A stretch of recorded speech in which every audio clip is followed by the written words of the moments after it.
to your brother, dust him off from the fall. Wise men told me, speak only the words of love. Welcome back to Mana Mindset. We have a wonderful episode for you today. I have a very, very special guest. He's actually my husband, Rod, and I've done several of these, how would you say, interviews, storytelling sessions on Instagram Live with clients talking about their past life regressions. But everyone wants to know about my husband's past life regression sessions with me because he's done multiple. So today we have this episode where we get to hear even more details about his past life regressions. And he was my very, very, very first client that I practiced this technique on. So thank you for letting me pull your arm into doing this today. But so many of my clients really want to hear, your take and the benefits you got out of doing a session, and then even coming back and doing another one that we focused just on your birthmark in the second one. So let's think about how far back we go. We're in March 2021. Do you remember when I worked on or came home from hypnotherapy class? Now I was trying to learn hypnotherapy here in the Bay Area at Corte Madera. And I came home with some homework, and I was told I needed to practice past life regression on somebody. So my husband, we were staying at our friend's house here in Alameda because we weren't living here, right? We weren't living here. Yeah, we're in Hawaii.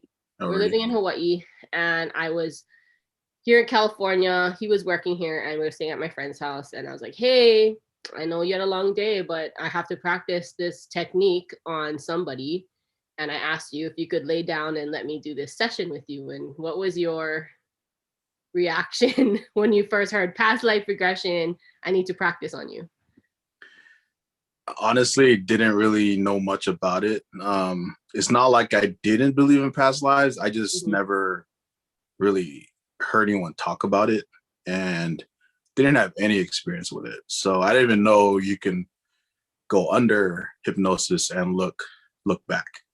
I think in the past I've heard of people going to psychics about, finding out their past lives, but never thought you can see it for yourself. So when you started to explain that to me, that was new. But honestly, I didn't think anything of it, and I wasn't going to say no. So because I knew you're going to do it anyway. Yeah, I would have to practice the technique. Yeah, you did practice on me for with other things before, so I was just like, whatever, go for it. And I think you were a little skeptical. I think you were like, I don't think I'm gonna be able to relax or get anything, because you're like, I'm not the type of person that sees spirit or meditates or so I think you were like not sure. My mind is like a rock, like it's pretty immovable and logical. And pretty logical. So, I didn't think anything of it because I didn't think I was going to see anything. But I just went along with, whatever they taught you. So I guess I just trusted you. So what was your first memory? What are some of the things? I know this is 2021 now that we're recording this, but this is, I think, back in 2013. So what do you remember as I started counting you back? Obviously, I have some relaxation techniques. I have a transition technique I do, and then I started counting you back into the first past life you needed to drop into and get. You're very specific, so that it was helpful to get me through the process of going down. I know you walked me down like some stairs into a hallway with many doors. It reminded me of like a dorm room situation where there's a long hallway and there's many doors on both sides. And I think you if I remember correctly, you gave me the choice of what door to open. So Yeah. it was something like that. Yeah.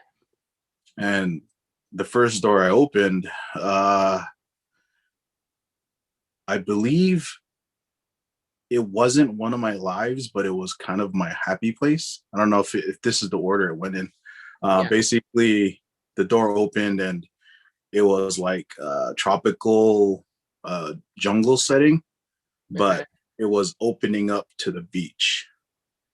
Like it was very a lot of trees, a lot of thick vegetation, and I could see the light at the end of this trail, and it opened up into like a beautiful white sand beach. Okay. But I don't think that was one of my past lives. I think it was just kind of like my It was like your transition or something. from, yeah. A Um, lot of people experience like transitions, which look like a black and like they're floating and then they drop into the experience. Yeah. And then a couple people have told me they went like to their happy place and then again to their happy place and then they went. Yeah. Yeah. So I think it was a way of me, because I mean, my brain is it's not overactive. It's not like I can't relax but when I see things, I don't know if it's me actually seeing things or if it's my brain actually thinking about things. So while I'm under, you're like guiding me to like just talk about what I'm seeing. So that was kind of the challenge, was to just kind of let your mind relax and just verbalize what you're seeing. So we moved on from that first door onto the second one. And that's when it was my first actual life. And your first question was, I believe, like the scenery, right? I don't know if you start off with what am I seeing? Like, are you indoors? Are you outdoors? Yeah. So basically I was in the wilderness. I think I was hiding behind some rocks and some bushes. And I was looking at some animals through the bushes. Yeah. And I knew I was trying to kill those animals. Yeah. I was trying to hunt them and I was being very quiet. The second question was a pretty big one, is look down and look at your feet. Yep. Right. And because if you look at your feet, it kind of tells a lot about who you are, what you are, if you're an animal, if you're, spirit, or what live are you? Outdoors, or if you're fancy. if you're wearing nice shoes, if you're So basically I looked down and I was barefoot. I was barefoot and I was dirty, and I was wearing animal fur. And I don't think I had much else. And I think I had you could some feel type the of weapon. fur.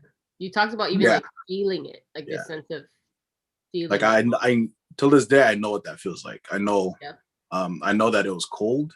And I know that, I had to wear that or else I would have survived. And I had some type of stick weapon with me. It was probably a spear or like a club. So at that point I knew I was hunting. I was trying to kill something to eat it. I think I asked you what's your purpose in this life, and you're like, stay alive. Yeah. Basically just stay alive and get food to eat to stay alive. Yeah. It was very dark and cold, so I remember. And it didn't seem like food and animals were easy to come by. Yeah. Like even the animals had a hard time eating. And I was by myself. The whole time, right? You didn't see another human being. It was just me. And I remember I was just hungry. I needed to kill something to eat it. Like that's all I knew what to do. So do you remember if you had, I think I might have asked you, but I don't know if you were clear on if you had something that seemed like a friend. Sometimes we talk to insects, we talk to other animals. At that time, I don't know if you even spoke, to be honest. Like, you didn't even remember if you vocalized at all in that life. I don't even see myself talking to another person. Right. And if you know my husband I- in this life, he grunts. Like he Yeah. you don't you saw he if you didn't have to talk in this life, I If think I didn't you'd have be to fine. talk, yeah, Yeah. I don't. Like I'm the one with the big open throat chakra in our relationship. And so it made sense to me. And I always would joke with you that you had like Fred Flintstone feet. And then when you saw that life, I was like, oh my God. And then my husband always likes to go fishing. So, and even growing up in Guam, they would go hunting and they would be outdoors, and he was very comfortable outdoors. So I always like was, as I was wondering. Out of all my family, like my dad doesn't fish or hunt. I mean, he's gone because we had uncles that fished in Guam and stuff, but Yeah. it's just not something he's like passionate about. My cousins taught me how to fish on Guam, but ever since we left Guam, I left Guam when I was 5 or 6. Out of all my family, out of 5 kids, I was always the one running around, trying to catch stuff. And even my sister thought I was grow up to be a serial killer.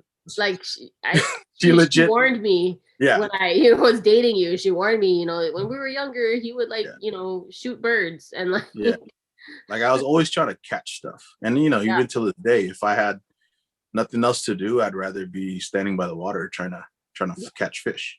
Yeah. Then if I had the means to it, I'd go hunting more, Yeah. But yeah, no one's brought me up in that way. It's just something I've always was drawn to. It felt natural in this life. It felt and very being outside by myself, so where I always felt the most comfortable. It's kind of like my place. That's what I want to do. Yeah. And then after, how did that, I know you didn't see too many scenes because there wasn't a lot. You just need to see a few to understand the scope of what that life was like. So what was the last? Your questioning at that time was pretty straightforward. It was just that first scene about what I was doing, who was around me, and then I think you cut right to how I died. I think I just sped you up. So sometimes okay, we're gonna fast forward to the next significant scene, and sometimes your spirit team is like, and this next significant scene is how you die. Yeah, there's like nothing else going on. Yeah, there's nothing else. It's like the same. Every day is the same, right? You just gotta survive. You just gotta survive. So there wasn't anything like significant other than how you died. And I think that's where you extracted a lot of lessons. So you fast forwarded me to where I died, how I died. And I was in the cave where I lived. It was freezing. There was snow everywhere. It was so bad I couldn't go outside. There was no animals around. So there was nothing for me to eat. And you had nothing left in your cave. Like, I think you depleted everything, whatever you could catch. Yeah. To get so you basically, through the winter. Yeah. Or it could have been the ice age. That's what I was kind of feeling. So yeah, basically I just starved and froze to death alone in a hole in the ground. And I did see the transition, and it was pretty cool to see that. Did you see or did you feel, or both? Both. It was just it was the feeling of like comfort, warmth, and light, and it transformed my scene of like dark and cold to like vibrant energy and just good feeling. And you feel it, and like nothing to worry about. Nothing to worry about. Like just light, lightness, and no pain. Yeah. There was no pain. No pain, no suffering, no grief, no longing. It was just like you're free, like you're released. Like content and light. And I do remember it was a distinct feeling. Like when you're under hypnosis, you feel it. Like there's nothing to worry about. That's kind of the feeling that I went through. And it's nothing I suggested at all. I wasn't even talking at that point. You were just transitioning and telling me what you were feeling in your body and what your visual, like what images were coming to you. Yeah. Yeah. What would you say the biggest thing about that has been for you? Understanding that, I mean, ever since then, I just wasn't afraid of dying. And that Before, was your number before, one biggest thing, right? Before. before that session, like it wasn't the fear of like dying per se. It's the fear of just not existing. Mhm. Like lights out, you're done. And You like know? what happens after, like not Yeah. knowing Like also. just the thought of just disappear, like just flip the switch and you're just gone. Yeah. Was a little scary. Like you just cease to exist. Yeah. But my takeaway from going through that and actually feeling it is that you do, there is more out there that, you know, we don't all understand, and there is an afterlife, you know, whatever you want to call it, heaven or whatever. Your soul continues on after the There's a vessel. transition of your Yeah. energy to the next. And you know, you can come back to earth, or you know, whatever your purpose is, you'll go there. Mhm. So yeah, ever since then, I never really thought about death the same way. It's not death. It's a step to the next. It's a transition to the next. And you asked me what the takeaways from that life was. What the lessons were. What Yeah. the lesson was, and for me, it was try not to be alone. Have a family. Have a group. Have a village, and tribe. always be a tribe, and Yeah. always be prepared. Always be prepared. And you know, these are words that just came to me when you asked me that question. Yeah, It's you not didn't have to something. think about it. You Yeah. didn't have to think about it. It actually just like came out of your mouth. So have a family, be part of something more than myself, and be prepared. Mhm. And it's funny because in this life, I'm that type of person that's kind You're of that like friend. a prepper, but not, you know, not that crazy. People probably think I'm crazy because I stocked up on guns and ammo and I think you think food. about situations so that in case it does happen, Yeah. like you have an idea of what you're gonna do. Yeah, I rather have it and not need it than to need it and not have it But mentality. even like growing up with your friends, did you notice that a certain way? Because I know that when we're in our 20s and we're going out, and I was the one in the group like always keeping watch in that Yeah. way and observing people and making sure everyone got home okay. And I was for driver. sure. Yeah, I was for sure always paying attention to the situation. I never wanted to be in a position where I was out of control. Mhm. Like, yeah, I got shit faced a couple times, like anybody else, but I wasn't the one to be typically out of control. I was the one in the background just watching over in case, things popped off. I always felt that way, like protector. Yeah. Especially over our female friends. Yeah. I was always, I was always felt like if anything happened to them, I wouldn't be able to like forgive myself. That's the feeling I always had.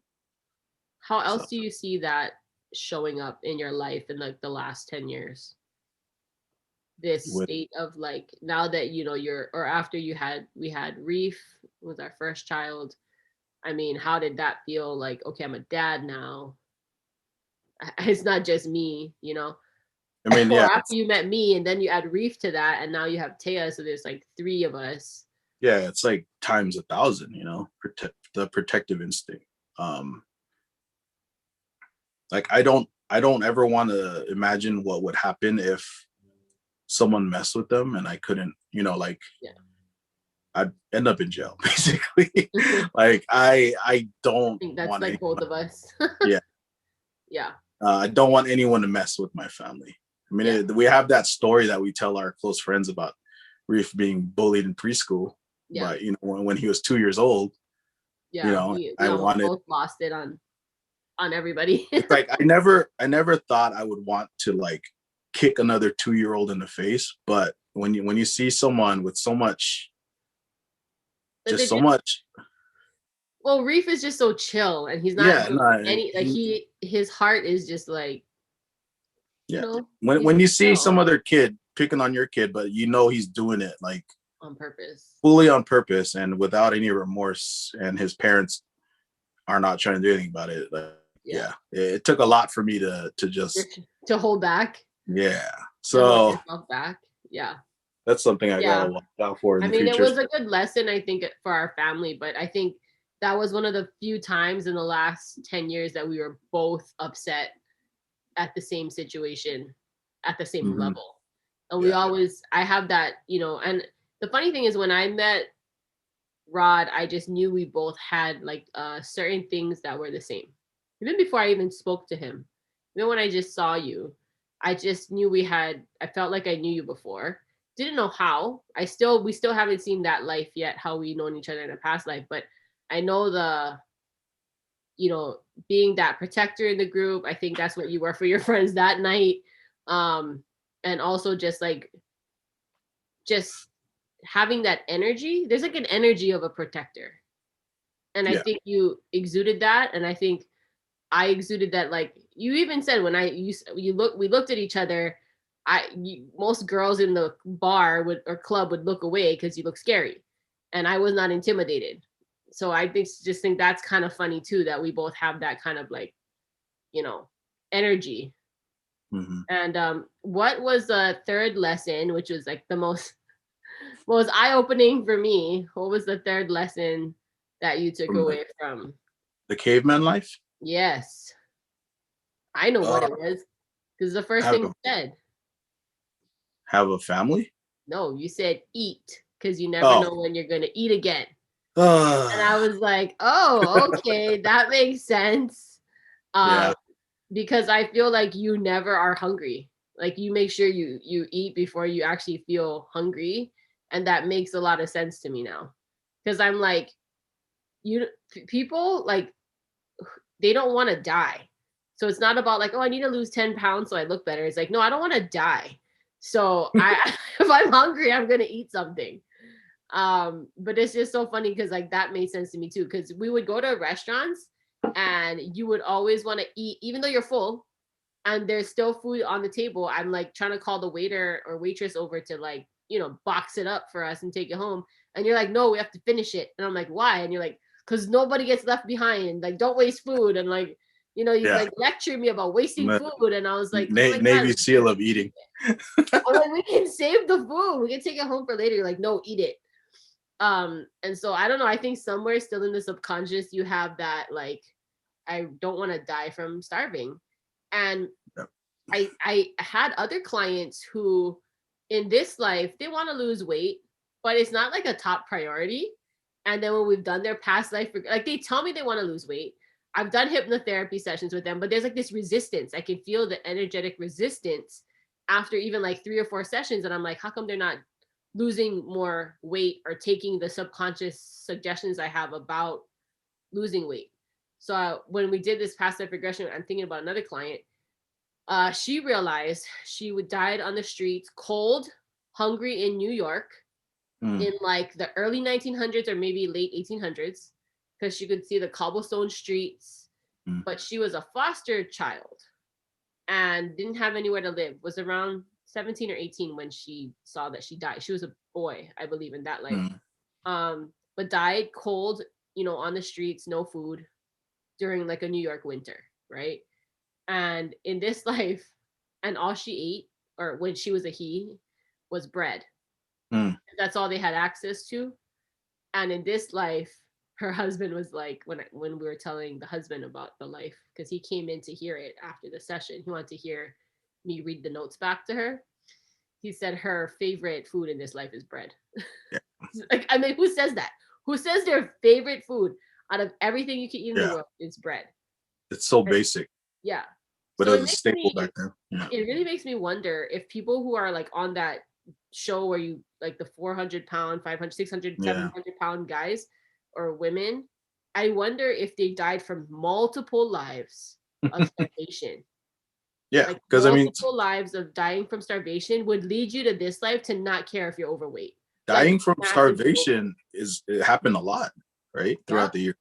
It's not too recent. I mean, even now, people still If are they're starving. But watching imagine, people, 100, 200 years ago, even the first, there's no stores, there's no supermarkets, and it was hard to get food. And weather did play a part in it. yeah.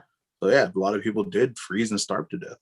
So I'm fascinated. I would love to do a past life regression on one of those people that are just like very, very overweight and have like zero motivation to lose the weight and don't even care if they die overweight, like that big. Because I think multiple lives of dying from starvation has led them to not care.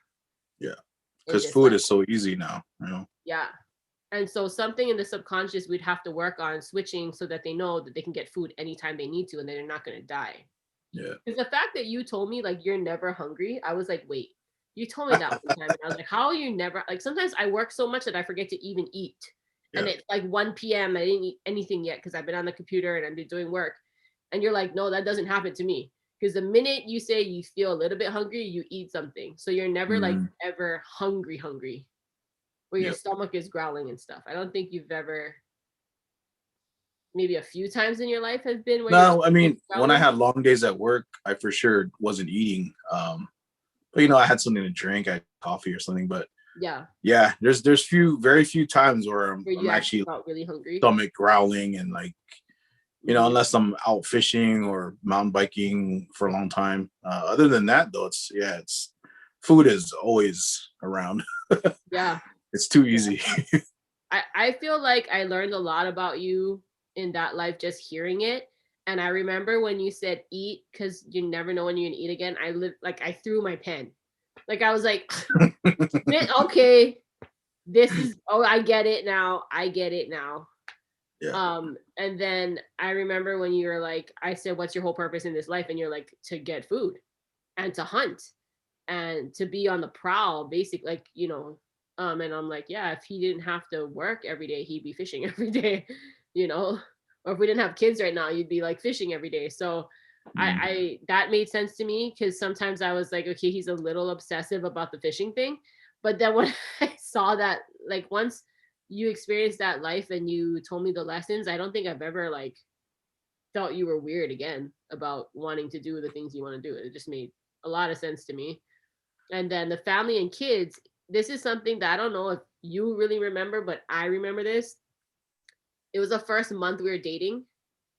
And I think might have even been in the first week we were dating or first 2 weeks. But you said, I don't know if it was an in-person conversation or a phone conversation, but you said, you sound like you want to change the world.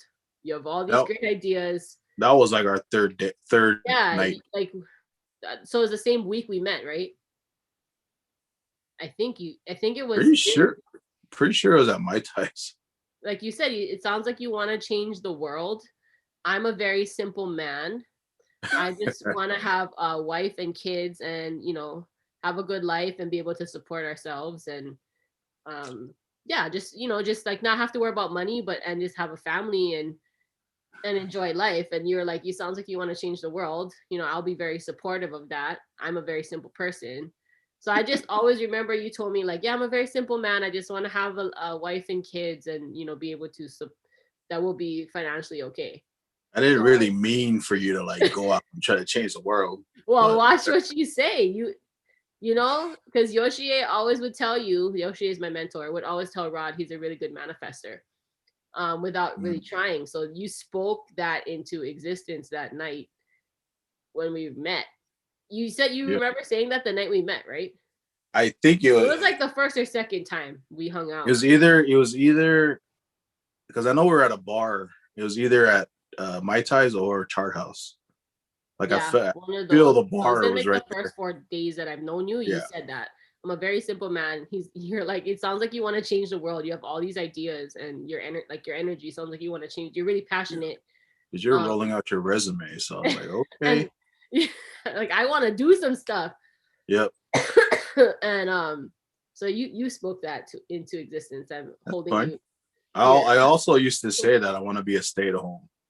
You did say that. So with 2 nannies. So that means well, we gotta get Marlene back up here. Stay at home and not have to take care of the kids. But yeah. And look where we're at now. Existence. Yeah. And now I'm working on the business. full time and you're able to stay at home with the kids and actually, really watch Taya grow up. Because with Reef, you weren't even in Hawaii half the time. So he didn't Mm, even see you for 2 weeks at a time. so So even. yeah, you have to be careful what you speak into existence. So after that first life, you moved into it, you chose another door. Do you remember what that door was like, or do you just remember like dropping into that? It was a quick one because like I don't know. It felt like I didn't need to see many more at that time. And it was my first time, and I think Yeah. I was kind of feeling like I need to get Get up. out of hypnosis. Yeah. Yeah, It can like be a long time. People don't realize, but yeah. So it was a quick life. So the next door, I was in like a mountain village. I want to say in like Tibet or like China or somewhere in the Himalayas. So it was one of those cities that was carved into the side of a mountain, and it was yeah. cold. Um, I was an old Asian man. I already jumped forward to when I was old. But I think Basically, there was one session or one what am I trying to say? One where you saw that you were a dad and you had young kids because you talked about tinkering yeah, and you talked about making toys for the kids. So I yeah, think yeah. they were still young. You weren't old in that first scene. Okay, yeah, yeah. I think I was already a dad. Yeah, you were a Um, dad. and I was making stuff. I had a lot of stuff. Makes sense because I'm kind of a hoarder in Yeah, my you've seen garage. that garage. Yeah. Basically, it Mhm. was a time where you never threw anything away because you could always repurpose things, which I like to do in this life. But basically, I was in this like carved out, house in side of a mountain, and Yeah. I had a workshop, and I had a bunch of stuff.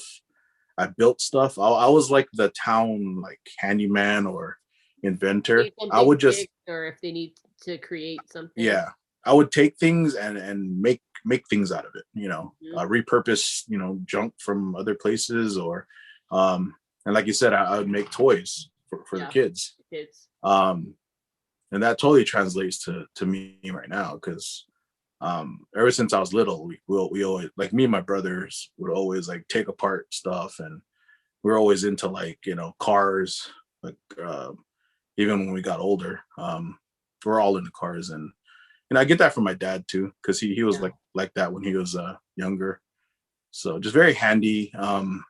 Always taking things and building something out of it, I repurposing just it. realized all of you and your siblings are very crafty in that way, in different like Yeah, ways. Like the boys with like the outdoor automobile like engineering. machine. Yeah. Yeah, And my brother's an aircraft mechanic, and my other brother's yeah, a mechanical engineer, yeah, and my dad's an engineer too. So yeah. And then the girls are very crafty too. yeah, Ruby and Ruthie like make stuff that I could never make and like super crafty with their art and hands and sewing baking. and Yeah, bake. Yeah, very crafty. yeah, Yeah. So all of you and your siblings are like that. That's really cool. I just put that together too.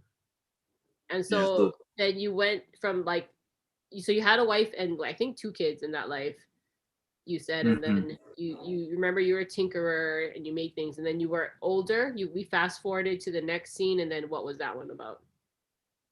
You were older in that life, I don't remember much from that. but you Like, died peacefully, right? It yeah, wasn't like anything. There was no it was like a full, war yeah. or There's no trauma. It was a famine. Yeah, full life. yeah. I grew to an old age, and died like a peaceful old man. Hmm. And yeah, it was a quick one. There really Hmm. wasn't much to take away from it, but I think the takeaway was that you've been a dad before and you're yeah. really good with your hands. And like in this life, I when I met you, you were so good with your nieces and nephews. I couldn't even believe it. Because I always say like I feel like this might be the first time I had kids. Like this life Hmm. right now could possibly be the first time I ever had kids because I don't like to hold other people's babies. I don't feel a connection with other people's babies. I want to be the aunt that like hand me over your kid when they're like 8. Then I will Hmm. start brainwashing them and everything they need to know about life and business. Like you know what I mean? I'll empower them and like teach them stuff. But like when they're like 6 months old, I don't want to carry them because that's not my baby, and I don't want to be responsible if something happens. Like, I'm not that confident. Like, I don't think I changed a diaper until my own kid's diaper, possibly. Maybe once before was somebody else's diaper. But I think remember I told you it was like for work. Yep. Yeah, it was for work, and she was like 3 years old. Yeah, it was for I a job believe I it. had to do. But I never like changed my friends' diapers. So it's like I think in that life it showed that like you were a dad before and you're pretty natural at it, and you're like that in this life. You can handle the I was kids. always comfortable with kids, Yeah. you know, since I was small. Mm-hmm. Plus, you know, I had 5 siblings, so Yeah. cousins. So then we were done because, like you said, you were kind of like, okay, that was cool. Thanks for practicing on me. But Yeah, like, I was a little process. antsy. I wanted to You get gotta up. process too. There's so much details to process, and I tell people most people see 1 to 3 lives in a session.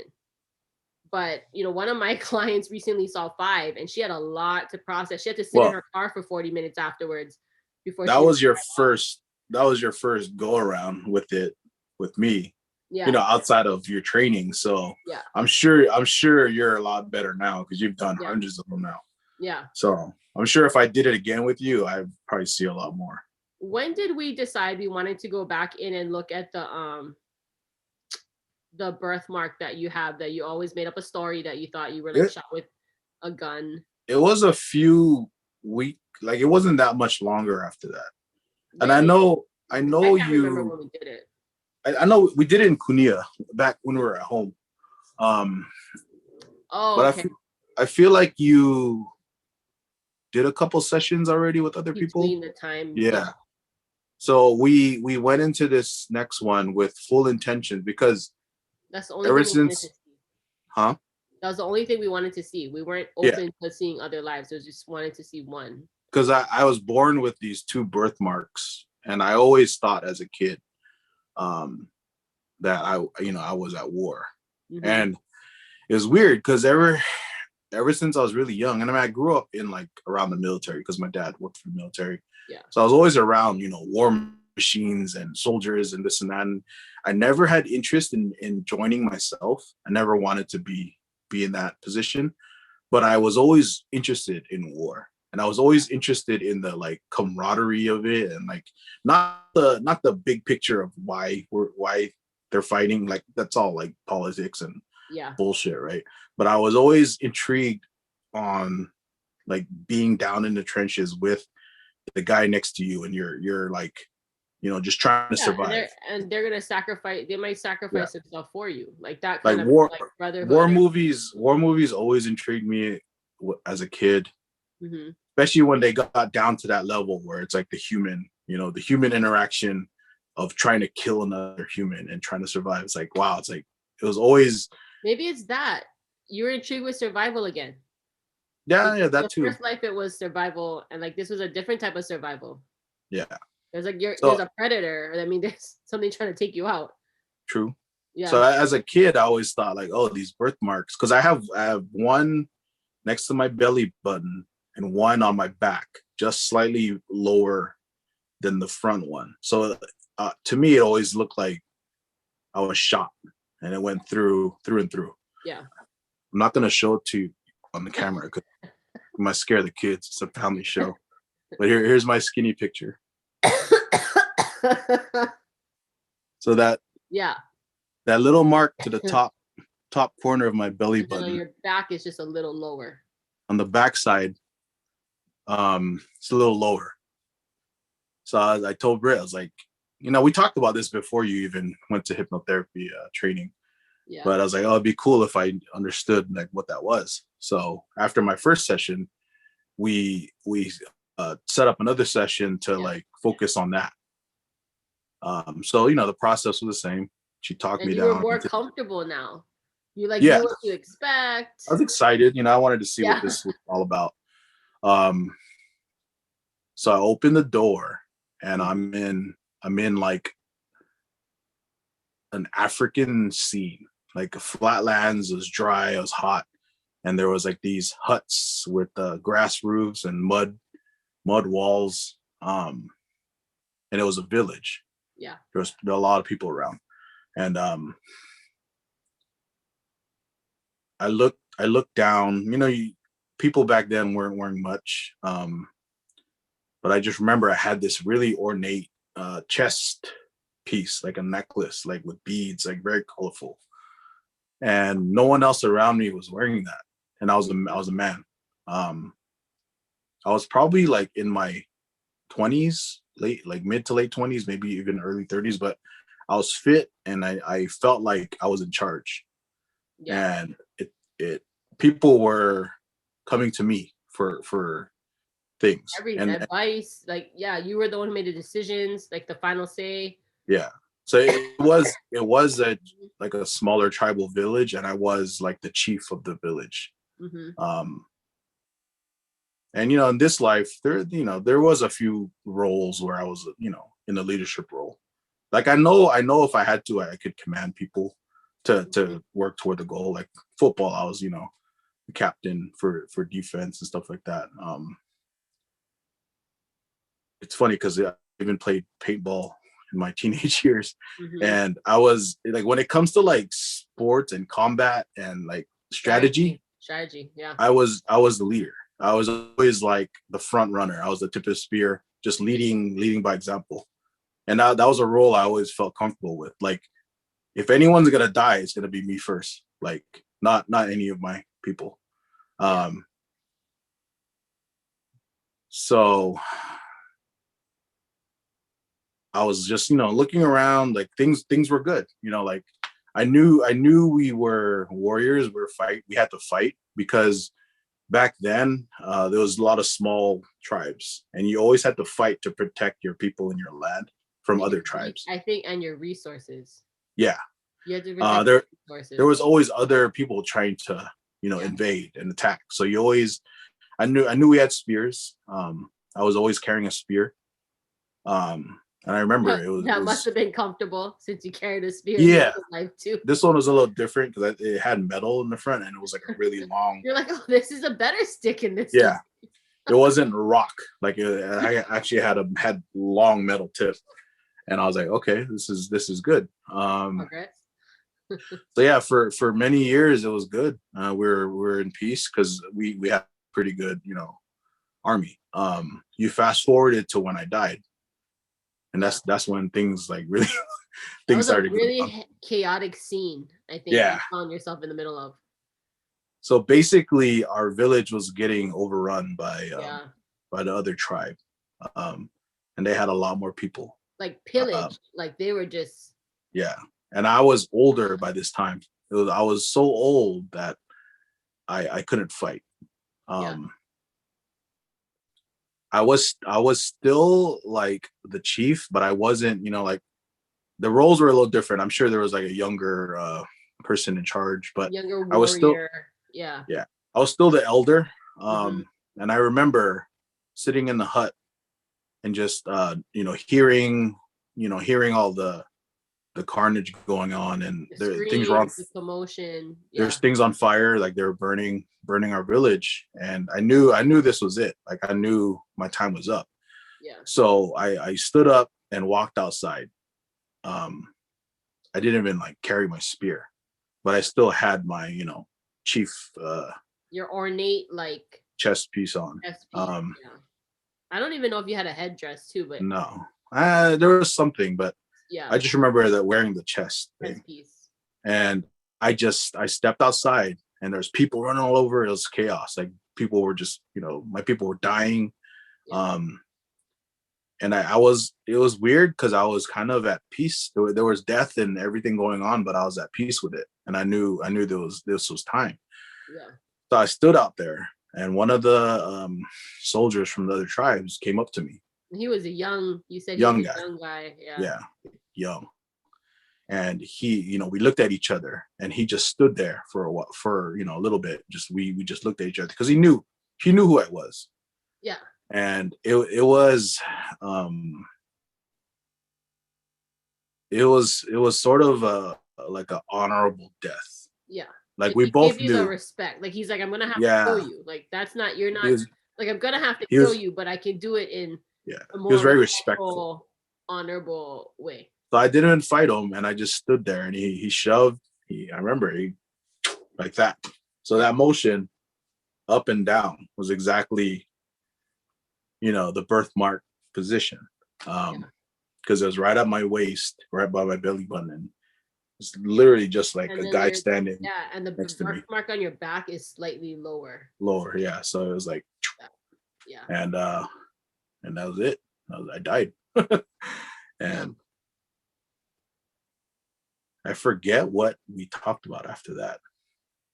I forget too, but I think when I asked you about the lessons, it was a lot about like your leadership abilities and kind of like just knowing when it's your time too, and like being at peace with. And then I think you said like things are always going to change, and like, yeah, like things. And I think you can prepare for only like so much, like you can. The things always, like, good things never last forever. There's always a shift. You just can't fight it. And I mean, in my younger years, I killed a lot of people, so I knew this was gonna happen sooner or later. Like, I wasn't just gonna like die in my bed, an old man. Yeah, right? yeah. That wasn't the life. That's the way of the warrior, right? Yeah, that was the way of the warrior is you live by the sword, you die by the sword, and I was fine with that. Yeah. And fast forward to this life, it's weird because I never served in the armed forces, but like if shit went down, like I feel like in my heart, like I'll have no problems taking care of it. Yeah. Or just rising to the occasion, I think, where some people would just have so much anxiety about. Yeah. It's almost like I feel like, because I told you, and after we've seen several of my past lives, I have also been a very peaceful monk / fairy / but also had the life right before this. It was very violent, very, very brutal. And I was at war, and I was a female, but I was around a lot of men. And it's funny because I'm comfortable in that environment here. Like, I owned a mixed martial arts magazine at 23, and I was in a male dominated industry, and I didn't feel less than at all by any means. I felt like I was meant, I was comfortable. I've always been comfortable in that way. Like, I don't know. My energy they can't make me feel less than. I guess that's what I'm saying. So it's like, I think we both grew up liking war movies and not know, like, we would even watch that together. Like, we'd be like, oh, what do you want to watch tonight? Action war movie. Like, we still do that now. Like, what do you want to watch tonight? 300 Apocalypto, like, like, things with spears would be cool. Yeah, like, it's kind of good that we both like the same movies. I think one time I asked you, like, what is your top 5? And like, we had like the Gladiator. Like, Gladiator was both in our top 5. Like, there was 300. A lot that was pretty close. So I was like, oh shit, we like the same type of movies. Like, she's crazy. So it is kind of nuts how we've had similar backgrounds. And I wish like people, when they first, like your friends, when they first like met me, would understand that's why we were so compatible. I think because we've not only in this life do we have similar values and beliefs, but we've had similar experiences in past lives that makes us even more compatible to how we see the world, how we go about the world, and what we prioritize, and how we do that. So, and like we always said, like we both played team sports growing up. Like, so the whole like leadership, I was captain too of the soccer teams in high school, and as part of like dorm council representative. So I was very comfortable in leadership roles. You've seen me do the women, hold the confessionals, the women's, I guess groups for like 2 years back home. So you see me lead, and I'm very comfortable in that role. So it's just funny that I'm just more outspoken in this life, but you lead more like, you don't have to say much. It's just more like action, and everyone follow. Like, this is how we're gonna do it. But yeah, it was so contrast, right? Of like the very peaceful life in the mountains, and just like long life, family, no war, no violence, and then this other life where it's like constant war, or constant having to be on guard and protect, but which actually served you well to know that you did something similar with the caveman life. So yeah, I'm excited for us to do another one and see how we met, if we were together in a life before, or if we weren't. But I mean, people have told us we were. So I want to see the life that we were. And maybe That's we can scary. report back to people, like maybe if we do it this year, we can report back to people on what that was like if we really known each other before. Because when I met you, I knew you before. And we said that when we were first dating, we're like, it feels like it's been like we've been together for like 10 years. It's been like 6 months.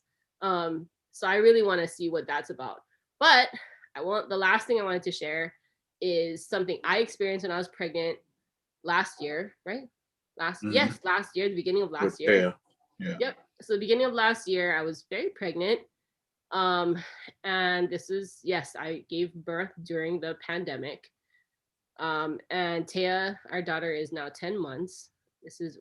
We're talking right now in March 2021. So she's 10 months old now.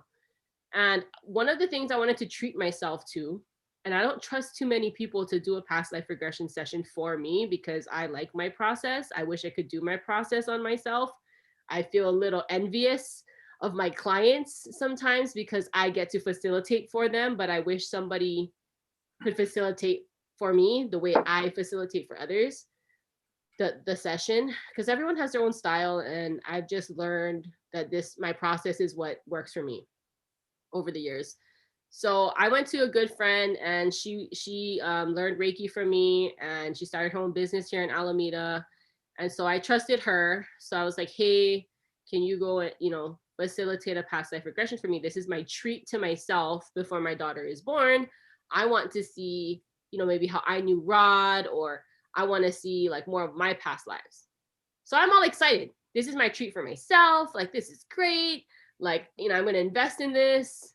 I was very pregnant, so I brought a lot of pillows to lay on my back because we didn't know how long it was going to be. As soon as I walked into Jenny's office, she looks at me. She's like, your daughter has already been here. Mind you, Taya's in my stomach, right? So I'm very pregnant, but she's like, your daughter's spirit has already come and told me what she wants to do with this session today. And it's very much her personality because she's very outspoken and fierce and is going to have it her way. That's our daughter's personality. And so I walked in and I was like, well, I guess we're just going to let Taya take over today. Or I didn't know her name yet. So I was like, I guess we're just going to let my daughter take over today. So she's like, yeah, she's going to tell you what she needs you to see today. And it's not going to be what you want to see. So I surrendered at that point. Jenny spoke with me a little bit more. And then we went into the session. So I remember one of the first images that started coming to me, which I think I was transitioning. I realized that our daughter wanted to show me her past life, but she could actually I could see it through my eyes as her. And I think it's one of those rare moments that you can actually do that because I was pregnant with her. I think once I would have birthed her, I think it would have been very hard for her soul to show me her life. But because our souls were like entwined, right? Because she's in my body, it was easy for her to show me one of her past lives. I've never experienced this before, you guys. I've never experienced a client who experienced that, but then again, I never did a past life regression on anyone pregnant. And so I thought it was quite fascinating that my daughter used that moment, that time that our souls are so integrated together, to be like, hey, Mom, I need you to know some stuff about me before I come into this world. And so Taya took over the session, right? I didn't know her name yet, but I was like, my daughter took over the session. So the first thing I noticed is this very dark female jealous energy coming from my left. Like, it felt nasty. Is that like the Wicked Witch? That vibe, that like green face, like, ugh, I can still feel it. And it was off to the left. And I could feel that energy so strongly, but I just told Jenny in hypnosis, it's over here to my left. I don't know what it is, but it's nasty and it's jealous and I don't like it, but it's on the left here. I'm aware of it, but it's not like affecting me moving forward in what I'm doing. So then I saw my eyes that I was in a fairy life. So I was like, oh my God, my daughter was a fairy. And I was so familiar with that because one of my past lives that I saw years ago, I was a fairy as well. I didn't see though if we knew each other or not. That wasn't clear to me if we were both fairies and we crossed paths, but it was very clear that we both were fairies at one point in our past lives. So the opening scene after that yucky thing I could feel was that she's me, right? Because I'm seeing it through my eyes, but I'm our daughter. She's guiding this Pegasus. It's a Pegasus because it was a horse with wings. And she's guiding this horse, and this horse is like, everything was green. First of all, everything was green. It was like a forest, very woodsy, felt like Scotland or Ireland kind of vibe. And she's like guiding this Pegasus, and they're like floating through the forest, like a couple feet off the ground, just floating. And what was really standing out to me was she was leading the Pegasus, and the Pegasus trusted her and was following her. So it felt like her personality was already very like, I don't know how do you even say it? Like assertive, and like, very assertive. So that was the first scene. Then she counts me forward, and the next scene, our daughter, which I'm looking through my eyes, but I'm like in the sky with dragons. They felt like dragons or like a phoenix type vibe. That kind of reddish, orange, like beautiful and big. And she's like this little fairy, and these things are huge. And she was not scared at all. In fact, she was friends with them. And I just felt like her lightness, and she's just flying and floating, and there are these huge creatures, and they were friends, and she was not afraid of them. And that was the vibe. And then the next scene, so now I'm like, oh my gosh, she's friends with this Pegasus who clearly trusts her, friends with these dragons. They look scary, but they are very nice to her. I mean, I think it's like a human's idea of dragons, because I think dragons back in like when the fairies, were around, they weren't scary like that. So the next scene I told you that I saw was the bear scene. So I'm looking through my eyes, which is the fairy. So I'm looking, and I see this huge, big brown bear walking like this towards me and looking really mean, like, and like walking, huge brown bear. And I just remember not being afraid. And I'm the fairy, I'm her, I'm not afraid. And then we put our foreheads right next to each other, and then we start kind of like laughing. Like it's like we were playing around. And I remember like the bear like just melts. The bear just becomes so loving, like, and the fairies, like, it's very familiar. And it feels like they've done this time and time again. It wasn't like the first time. But me looking at it from my eyes for a moment was like, this is kind of scary. This is a huge bear. He looks really mean and he's coming at me. But then I got the feeling like, oh no, you know him. Like, it's fine. Like, and then I just felt the warmth between me and the bear, which would be our daughter and the bear. And then I said to Jenny, that's my husband. I said, the bear is Rod. And and she was like, oh, really? Like, she's like, tell me more, And I was like, the bear is Rod. This is how Taya knows Rod. Like, they've known each other before. And so the friendship was there. And I think the way she healed you, because I realized she had healing gifts, was through the head, was always through touching her forehead on whoever she wanted to heal, whatever animal friend she wanted to heal. She would put the forehead, but the animal wouldn't know exactly what she was doing. It wasn't like, hey, you need healing. It's kind of like what our son Reef does now when he holds your hand. Mm-hmm. He's healing you. He's sending you love, but you don't feel like, he's like working. Unspoken. Yeah. And so I feel like she would do that. She would put her forehead and her energy would come out through her head. And so she did that to you often. And I think I said that, like, oh yeah, he doesn't know, but I want him to live a long time, so I do this to him. I said that. I said, I put my forehead I want him to live a long time. And then after that scene that I realized, oh my gosh, this is how they know how you both know each other. The next scene was this cute, like it wasn't cute because this, I mean, it's cute what I saw, but it was sad because this. So I saw a old lady chipmunk and an old man chipmunk, and they lived in the tree with a door and everything. And then the old lady chipmunk was so cute, but she was so stressed out because her husband was dying. The old lady chipmunk had the birds find me because I was the fairy that could heal. That was one of my gifts. Not me, but Taya's gifts.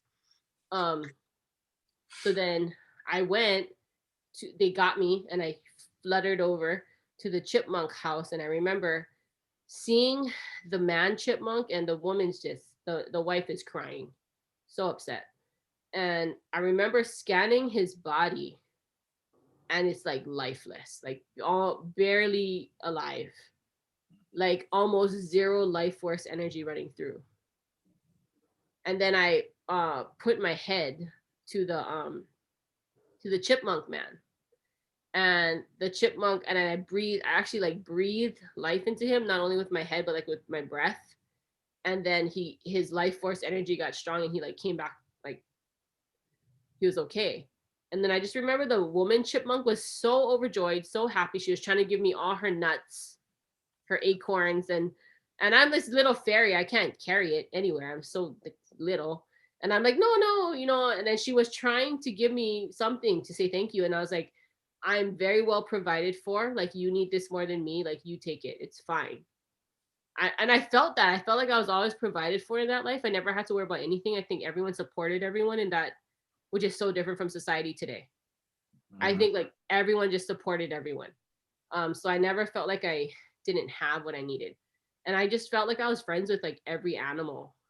And everyone knew me and I knew them, and I could be with the dragons one minute, I could be with the ants and the bees the next minute. It was fine. So I had a good life. Like I felt like, oh my gosh, this is amazing. Like everything's great. Everything's going amazing. Then the scene on how I die was the next scene that I saw. So in all those other scenes, I was with someone in the forest. I was with the bees, the chipmunks, the dragons, you know, somebody was always with me. Then I remember this one moment that I'm kind of buzzing through the forest, like, like kind of doing my own thing, but I was by myself. It's one of those rare moments that I was by myself. And I'm flying and there's like a hollowed out tree trunk. The tree trunk, but there's like nothing in it. And I'm flying and something just puts like a lid on it and it hits me on the head and I drop into the tree trunk. And I'm this little fairy. And I don't know what happened, you know, but I had a feeling that the jealous energy that I felt pretty much like hired someone in the forest to do this to me. Like it wasn't her, but it was her people that trapped me. So I'm trying this little thing trying to open the wood. What do you call it? The wood, because I'm trapped in like lid. Yeah, the lid. And I'm exhausted. And I just see her trying to open it. And she's so exhausted and so tired. Out of breath, completely out of breath. And it's dark and it's scary. And I just feel trapped and I cannot breathe. And that's how I died in there. And so after I die, and I'm Taya, right? And after I die, I see the bear. And I see a scene where the bear realizes that she's dead. Like word got around or something. That she died that way. And I just felt your deep, deep, deep like sadness and like just like regret. Like I could have, because the thing was like you could have, because you're so big, that's your strength. You could have easily pushed the lid off of it for her so she could be free.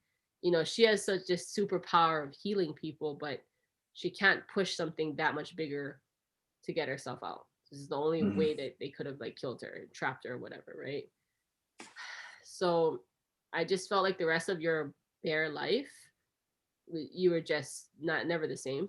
I think she was a very good friend of yours, if not maybe one of your only friends. Because I think other people in the forest were a little scared of you. And I get the sense that you and her had a very good connection. And I just felt that. And it was really sad. And then, so Jenny asked me, why did she show you this life? That was a very different question. But she's like, why do you think your daughter showed you this life? And I just felt it in my body. I was like, I have to be the mediator in this life because my husband's going to be incredibly overprotective. Because in that life, his lesson as the bear was to never not be with her, to never let her out of your sight, to be super overprotective over her because you don't want her to die. And what her lesson out of that life is going to be like, be free, go, don't be suffocated, don't be held down.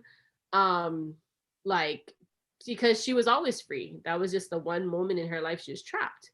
So the lesson was like, don't feel trapped. And then I'm going to have to mediate between the two of you because your lesson in that life was literally overbearing, and is that where they get that? Is that where they get that from? And then she wants to be free and not trapped. So I'm going to have to, as a mom, mediate in this life so you guys don't drive each other crazy. Because you guys mean well. But I was like, oh my gosh, I can't believe she's actually showing me this life. It's actually incredibly important. So these two don't go crazy, irritating each other and all of that. So I'm very grateful that she showed it. And I think it was very important before she came into this life. But how do you feel hearing that back now? I know I told you this like the first time last year when it happened, but we never. It's funny because this was, a few months before Teo was born. Yeah. And fast forward to she's born, like we're happy, everything. She's home, she's healthy, and then her head was always really hot. Remember? It's still hot. Like like people thought she was always running a fever. Yeah. And it was a little warm, but not like it's fever. Mostly here. Yeah, and it's not like here. It's not here. It's here.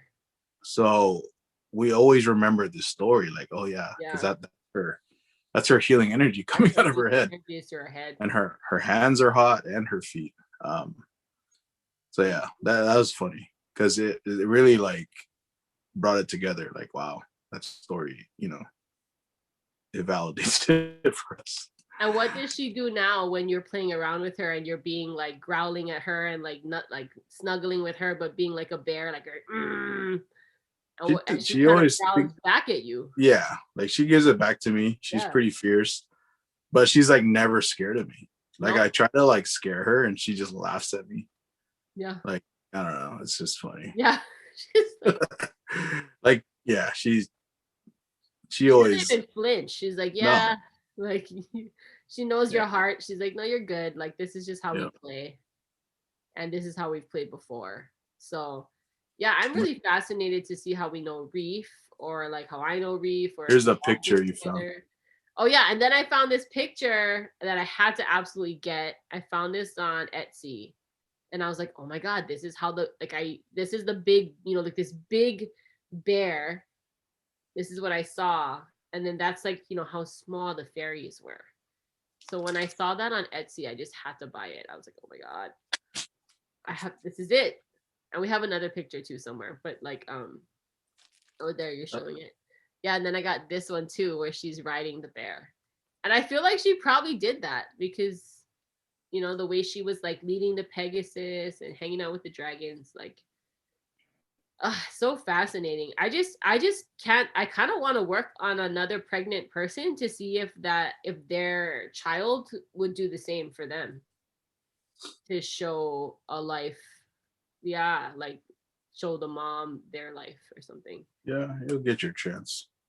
I just never heard of this. I've never even read a book about this experience happening to anyone else. So hopefully, like, somebody hears this story. If anyone wants to make a movie out of this, let me know. I have a lot of ideas for a movie about past life regression. And I want to write my books because I have so many past life regression sessions that I've done. Like, I think I'm pushing, like, I know I saw over 250 now, but if every session you think about was like 1 to 3 lives, like, or an average 2 lives, that's a lot of lives that I have to sit and like hand write notes for. pretty fascinating. But Did you see anything else in that session? I never knew what that nasty energy was. Yeah. That I asked about that thing that I felt and that thing that ultimately killed her.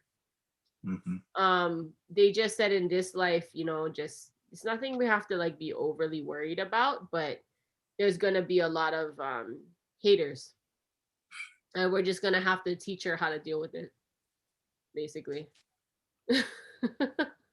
With violence.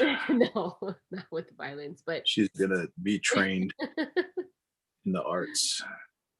But is there anything that you can give advice to people? Because I know you were like a little skeptical, like that you were even going to be able to tap in, especially that first time we did this. So is there any advice you can give people? And like, why do you feel like this session is better than, going to see, paying a psychic to just tell you what your lives were? When you pay someone to just tell you, it's like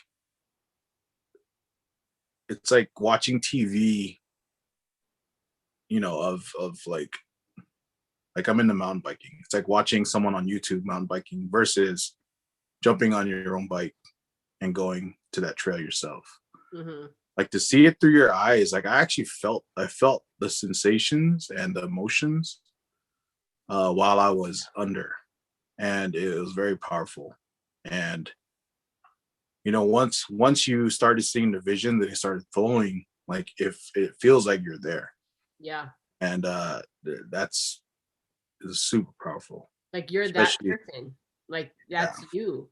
You're in a different body, but that's the same soul experiencing those lives.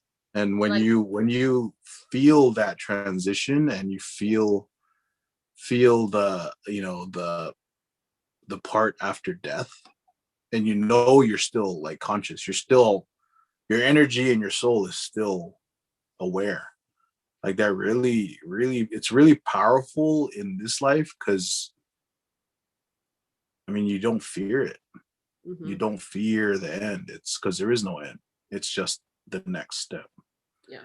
And when you have these things that you always wondered about yourself, why you're into this, or why you like from your family. Yeah. Why you like being in the water, why you like surfing and diving, or why you like hiking in the woods, or why you have certain phobias. Why you can't stand dogs, or you can't fly, you really, these sessions really make you understand who you are today.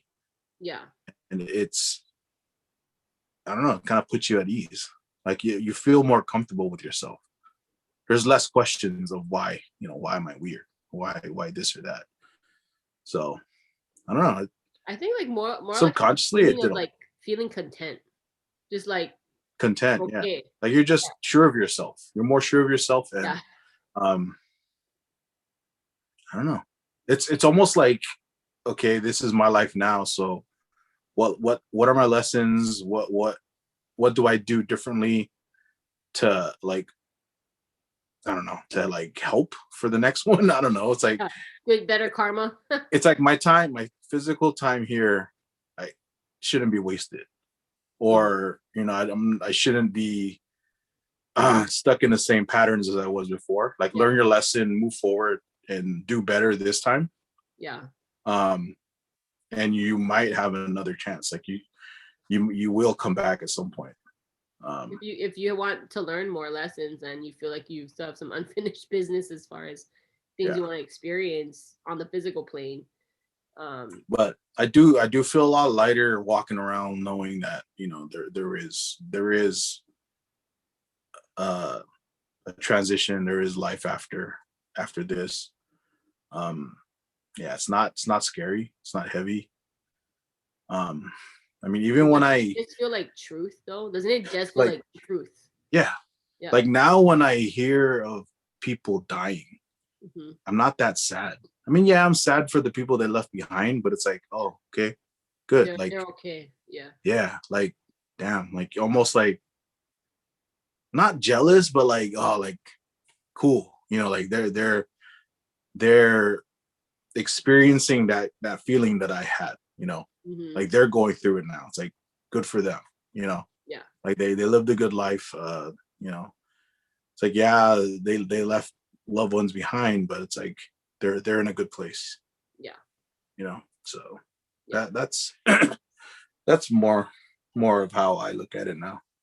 What would you say to somebody who was like, why would anyone want to look at their past lives? I mean, I guess you kind of answered it, but Why there's still wouldn't you? people that, yeah, It's that's what I fine. say. Why No, wouldn't it's you fine know more because about yourself? we talk about this a lot. Like some people have not had that many.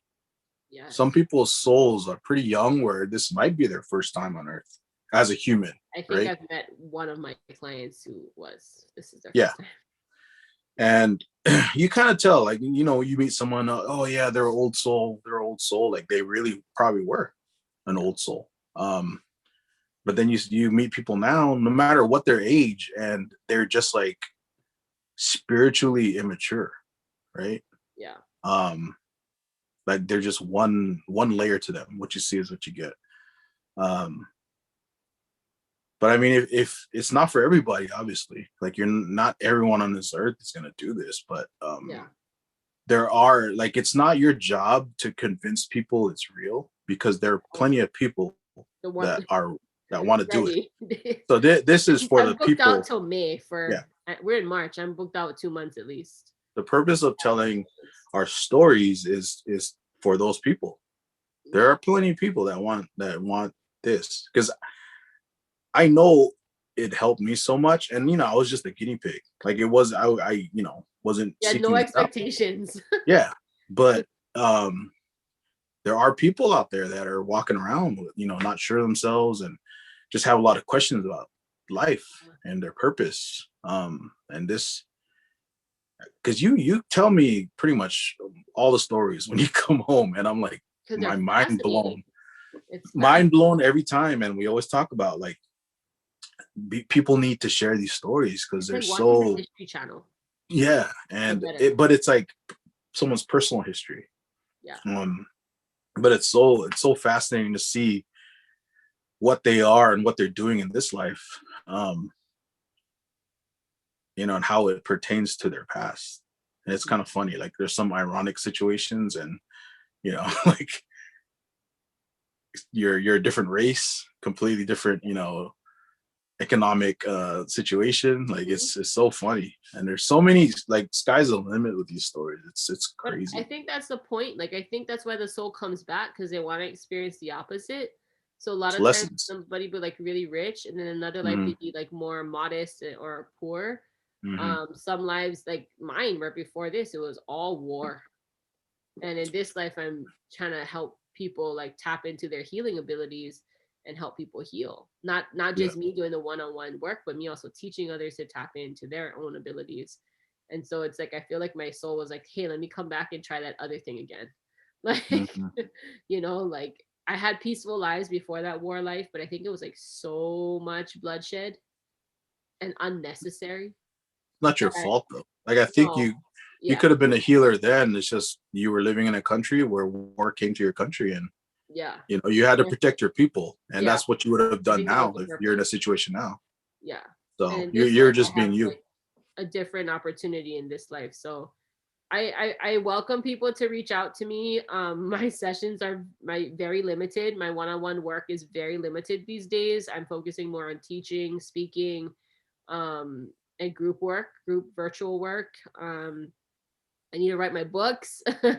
So I want to get on that too. But as of right now, I'm like 2 months out booked for one-on-one sessions. And my advice to people who want to do this is lots of meditation, at least one hypnotherapy, if not two sessions prior to doing a past life session, because it's so much more. It's like 4 hours long. You're not going to be under for 4 hours, but the complete sessions for like 3.5 to 4 hours long. Also, you have to be able to relax.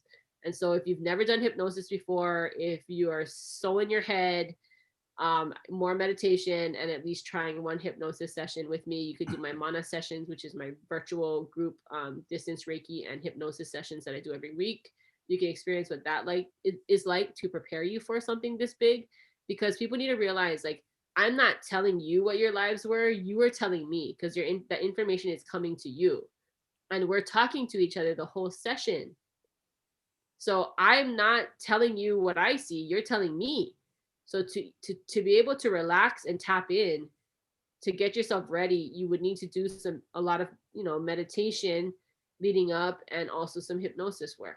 So I would never just jump in to just doing a past life if this is like the first thing you've ever done. I would do some Reiki or do something else first to kind of open up your crown, open up your third eye more, so you can tap in. And they get to know you more in your The vibe. trust. Yeah, you gotta trust you. Because I mean, obviously, you did it with me. Yeah. So out of from scratch, but we're married, so obviously I trusted you. So the connection is already there. The connection with whoever you're working with. I mean, whether you go to another hypnotherapist that can facilitate the past life, make sure you trust them. Make sure you talk on the phone with them before, and try to do some meditation and stuff prior to this big session. You want it to be good. You don't want to, freak out and then like shut yourself. And you have to be ready. I've had people not ready yet, not ready to see and feel and hear and know certain things. But when your soul has worked on itself enough in this life, and it knows that all of these things are going to be helpful, and your spirit team, your guides are just going to help you see like the episode or the scenes that you need. I didn't see it when I killed people, but I knew that I did, but that wasn't necessary for them to show me how I did that. So, but just know that I hold safe space for whoever is ready. And but yes, I just want to say thank you. I'm sure people are gonna have questions. I might have to do an IG live or whatever after this, or answer the comments in the YouTube, because it's quite fascinating. And like I said, I don't know too many people, or I don't know anyone that had the experience I had. I was able to see somebody else's life because she was in me. She was, I was pregnant. So, but thank you for doing this. I know you're not the big talker. I'm the talker in the family, but I know that a lot of people have been wanting to hear your story. And we'll keep everyone up to date when we do the next one to see how possibly we've known each other in a past life. I'm sure it was a war life. I don't know if I want to see it. I know, like, are we enemies? Like, nah. I don't know. I mean, we could have been on the opposite sides, but maybe we had a friendship after, or one of us saved the other one. I don't know if there was that happened. So, but we will keep you all posted, and maybe we'll do one more of these after. But thank you all again. If you liked what you heard, can you please click the like button? And if you're not a subscriber yet, please subscribe. But I'll be doing many more of these past life regression episodes so that I can share. It's like watching the History Channel, but better. All right, everyone. Thank you so much. We'll see you again next time. Bye.